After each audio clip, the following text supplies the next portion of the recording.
തദ്ദേശ തെരഞ്ഞെടുപ്പിനുള്ള ഒരുക്കങ്ങൾ സജീവമാക്കി മുന്നണികൾ.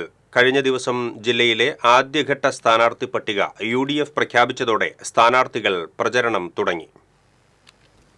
ഡിസംബർ 9, 11 തീയതികളിൽ നടക്കുന്ന തദ്ദേശ തെരഞ്ഞെടുപ്പിനെ തന്ത്രപൂർവ്വം നേരിടാനുള്ള ഒരുക്കത്തിലാണ് രാഷ്ട്രീയ മുന്നണികൾ. ജയസാധ്യതയും രാഷ്ട്രീയ മത സാമൂഹിക സമവാക്യങ്ങളും കണക്കിലെടുത്ത് കൂട്ടിയും കിഴിച്ചുമാണ് സ്ഥാനാർത്ഥികളെ പ്രഖ്യാപിക്കുന്നത്. ഇതിനിടയിൽ കഴിഞ്ഞ ദിവസം UDF തൃശൂർ കോർപ്പറേഷനിലെ ആദ്യഘട്ട സ്ഥാനാർത്ഥി പ്രഖ്യാപനം നടത്തിയതോടെ തൃശൂർ കോട്ടപ്പുറം ഡിവിഷനിൽ മത്സരിക്കുന്ന UDF സ്ഥാനാർത്ഥിയും തിരുവമ്പാടി ദേവസ്വം സെക്രട്ടറിയുമായ K. ഗിരീഷ് കുമാർ തന്റെ പഴയ തട്ടകത്തിൽ ചൊവ്വാഴ്ച രാവിലെ മുതൽ തന്നെ ഔദ്യോഗികമായി പ്രചരണത്തിൽ സജീവമായി.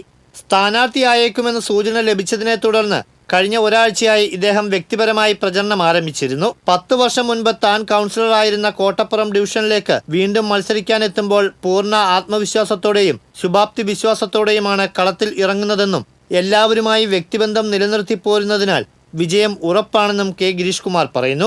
തീർച്ചയായും വിജയപ്രതീക്ഷ എന്ന് പറഞ്ഞു കഴിഞ്ഞാൽ 100% ഞാൻ ഇവിടുത്തെ പഴയ കൗൺസിലറാണ്. എല്ലാവരും എനിക്കറിയാം. 10 കൊല്ലമായിട്ട് ഇത് ലേഡി വാർഡാണ്. എന്നാലും ഞാൻ ഇവിടെ എപ്പോഴും ലൈവായിട്ട് ഓരോ വീട്ടിലത്തെയും പ്രശ്നങ്ങളിലും അവിടെ ഉണ്ടാകുന്ന കാര്യങ്ങളിലൊക്കെ ഞാൻ നിരന്തരമായി ഇടപെട്ടുകൊണ്ടിരിക്കുന്ന ഒരാളാണ്.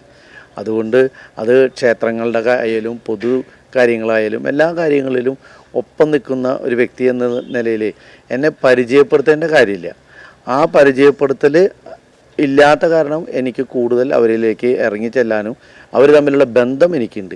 അതെനിക്ക് വിജയപ്രതീക്ഷ നൽകുന്നു. അത് എൻ്റെ ഈ വിജയത്തിന് ഒരു ഏറ്റവും കാതലായ ഒരു വിഷയമായിരിക്കും. സ്ഥാനാർത്ഥി പ്രഖ്യാപനം നടന്ന മറ്റു ഡിവിഷനുകളിലും വാർഡുകളിലുമെല്ലാം സ്ഥാനാർത്ഥികൾ സജീവമായി തന്നെ രംഗത്തിറങ്ങിക്കഴിഞ്ഞു. 2 ദിവസത്തിനുള്ളിൽ UDFന്റെ 2ാം ഘട്ട സ്ഥാനാർത്ഥി പ്രഖ്യാപനമുണ്ടാകും.